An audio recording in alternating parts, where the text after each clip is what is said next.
welcome back to another edition of Nebraska Football Now. I'm your host, Andy Classen, joined again by our Husker insider, Jake Bartecki. Jake, there's been some breaking news lately within the football program. Satterfield, the offensive coordinator, is out. Dana Holgorsen is in. Initially, he was just tabbed as a consultant, an analyst. Right. A couple days later, after he gets on campus, Matt Rhule makes the announcement, had a presser. He is the new offensive coordinator. Reactions galore. Everybody has a thought on it. We got to know, what's your initial reaction? Well, my first initial reaction was I'm a little surprised because Yeah. I told you, we talked about this last week. Marcus Satterfield, you're paying him upwards of $1.4 million right now. And he's no longer the offensive coordinator. He's coaching tight ends, which I find surprising. I think it's very clear that his time with Nebraska might be limited. We could see that change possibly. But I think you got to credit Matt Rhule here. I mean, this move takes a lot of guts this late in the season. Dana Holgorsen has not been on campus very long. I think he knows that he has the athletes, he has the potential. We've seen it at times this season, and obviously that wasn't being met by what Marcus Satterfield's game plans alluded, and so I think he's trying to get the team better. On the other side of it, and it makes sense, you got to give it some credence. You're hearing folks like Scott Shanley, a proud past black shirt, a Super Bowl champion, saying this makes no sense. We have 3 games left. You're asking a bunch of 18, 19, 20-year-olds to learn a whole new playbook, and it feels desperate. I'm trying to find that balance between, is this a desperate move or is it the right move regardless of the time? To me, you saw what was on the field. You saw the product, and it wasn't what people wanted. You saw an offense that at times I think was very stagnant, that didn't really have much punch or pop to it. I think Dana Holgorsen, with this type of offense he runs, this air raid, spread it out, I think he is going to give Nebraska an opportunity to open things up more.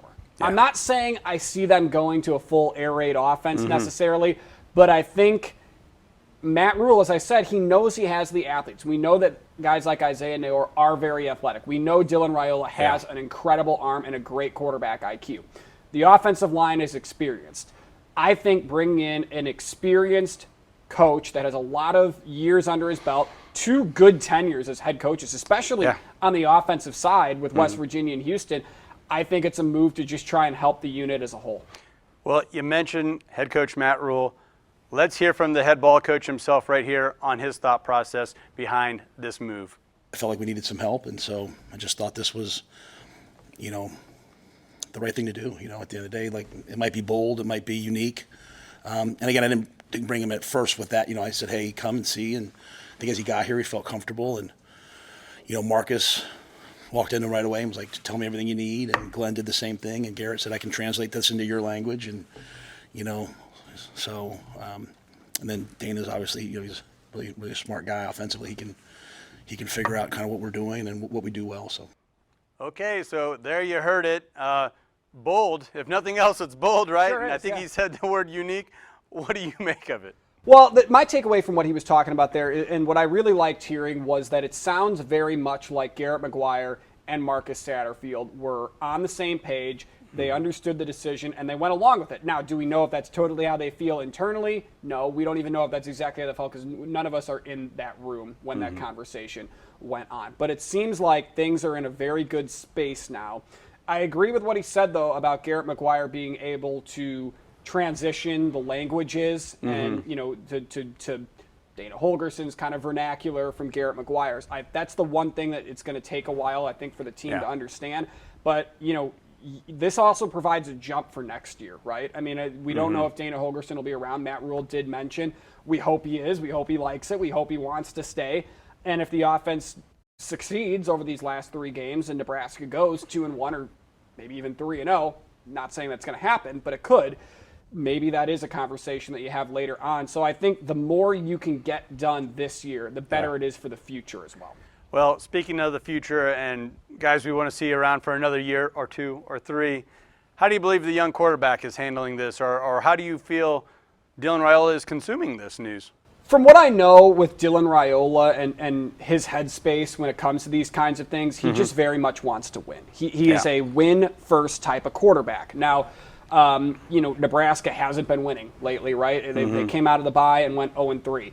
I think he probably is totally in for it, and I think he trusts Matt Rule. I think he trusts the athletic department. I think he trusts the program. So my take on it is, if this is going to help us win and the head coach thinks it's going to help us win, he's all for it. Well, we have more audio from the head coach himself. Let's hear from Coach Rule. I think Dylan trusts me and trusts the program. It was just kind of like, what are we doing moving forward? And, I think he just took it as like, hey, this is, what are we doing today? I mean, he's trying to get his back healthy, right? So, but I think all the guys had a really positive reaction to it. And go back to what I said last week, really at the end of the day, like, players need to play. Like, players need to go make plays. Like, you watch on Saturdays, players have to go make plays. And so Dana and the staff will do their best, give the players the best opportunity to go make plays, and then we need the guys to go make them. So the whole play calling thing is, okay, we've tried to handle that. Now go make some plays, and let's make this what it is. Football's a game where players win games, and we got good players. We expect them to go win some games. Okay, so there's Coach's quick thoughts on how he's trying to set Raiola up. I think he feels, or he knows, he has a generational talent, right? And he wants to give him the most opportunities as possible. What do you think this new style could provide for the young quarterback? Well, I think it's going to provide an opportunity for him to better showcase his abilities, because we've talked about it before with the checkdowns and the hook and ladders and the screen passes and the slants. That hasn't been there for Nebraska. The play calls have been there. The execution hasn't. So I think if Nebraska sticks with that short to intermediate pass game, I think it might give Nebraska a chance to better execute that, because we've talked about it before. NFL teams are able to very efficiently manufacture offensive plays on 5 to 8 yard passes over the middle. Nebraska hasn't really been able to do that, and they try to go to the slant or the screen pass or the swing pass, whatever you want to call it, to compensate for that. I have a feeling now, knowing how much pace and spread offense Dana Holgorsen's groups have had in the past, I hope and I think it will lead to more throws down the field, which is really, I think, what left us jaw-dropped in those first couple of games, especially against Utah. Those throws he was making were tough throws, even though it's not a great defense. I think it'll give him a better opportunity to really kind of find his craft and showcase it. Yeah, and one of the things that I think is, during his tenure at West Virginia, Oklahoma State, Holgorsen would change formations around to exploit the one-on-one. That allows for the big plays down the field. These young guys like Barney, that's what they live for. And that's why where Raiola really thrives, or had thrived earlier in the season. Maybe just changing the offense around a little bit will help that out.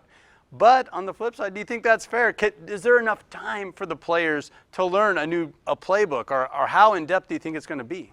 I don't think you're going to see them completely shift to an air raid. What I think you're going to see more of is a different type of play calling. I mean, you might see some different schematic things, but personnel is personnel, right? You have to call the plays that you can draw up for the guys you have. What I think you're going to see more of, though, as I talked about it, you might see more shots down the field. You might see more throws over the middle. I don't think you're going to see as many short yardage plays. And that's kind of, I think, where you find the middle ground between where Nebraska's offense is at under Marcus Satterfield and where Dana Holgorsen kind of has made a living on his scheme. So I think the bigger thing is it's not necessarily the scheme that's going to change. I think what's going to help Nebraska a lot is the play calling is going to change. And I think that's been the number one gripe amongst fans and maybe some of the media as well. Well, you mentioned players.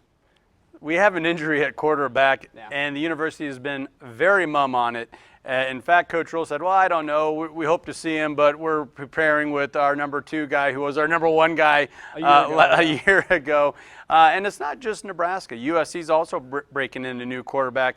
Are we going to see 2 new quarterbacks, or what have you heard about Raiola and his injury? I think USC is going to stick with number 2. That's as far as I know for right now. To me, it sounds like I think Raiola will play. That's just my personal opinion. I don't see him this late in the season missing a game, especially with Nebraska still having a chance to make some noise and get bowl eligible. I mean, it seems doom and gloom right now, but Nebraska still could theoretically win 2 out of these next 3, maybe all 3 of them, and I think he would want to do that in his freshman year. So if he's able to go and he's cleared by the doctors, he will go. I mean, you saw that in the UCLA game. you saw him when he got hit in the back, take to the sideline and then come back right onto the field. So, and that was because he got cleared. As far as I know, I mean, it's a back injury that I think just banged him up. I don't think it's necessarily like anything serious, but we also haven't heard. Yeah, and maybe that's where just a change up in play calling, quicker passes, changing up just a little bit, protections could help the quarterback out, especially if he's nursing an injury. Big picture, or let's put this in a vacuum. These last 3 games, do you have any new expectations with this significant move at offensive coordinator? Without having seen it yet, I'm going to stick with no. I mean, ask me again going into the Wisconsin game or the Iowa game in a couple of weeks. But for right now, my headspace is kind of, I think Nebraska gets one more out of these next 3, which is, I think, at the beginning of the season, what everybody hoped for was to make a bowl game. Now, that could change. I mean, if we see this offense go out and put up 24 to 28 points, I think I might say, okay, maybe they can make some noise over these last 2 weeks against Wisconsin and Iowa. Matt Rule even mentioned it yesterday. I mean, he said, I'm not expecting us to go out there and all of a sudden put up 50 points, right? Yeah. But under Matt Rule and Marcus Satterfield, Nebraska's averaging about 17 points in Big Ten play. And I got a feeling a lot of that is set up by flipping the field on special teams or by the defense last year, by just having better field position. Yep. So I just think I want to see a touchdown or 2 more per game, which shouldn't be a ton to ask for. Nebraska's left a lot out on the field here offensively this season. So no change in the expectations for me just yet, but they sure can.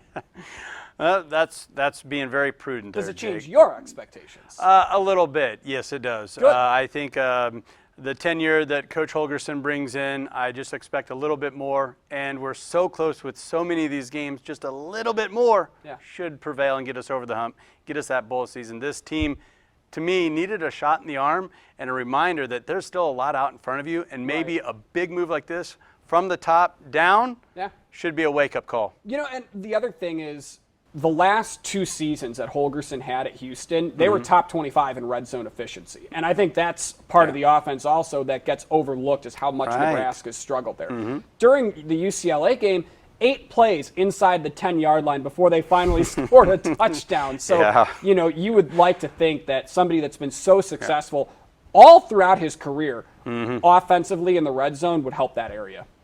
Okay, well, let's stick with the fall sports, but change gears just a little bit here. A lot of excitement around our volleyball squad, ranked number 2 in the nation, coming off back-to-back sweeps in the Big Ten. New members, Washington, Oregon, coming away with a pair of sweeps. The Huskers got to feel good about that. Nebraska fans are so spoiled with volleyball. Oh, yeah. You know what I mean? I mean, they really are.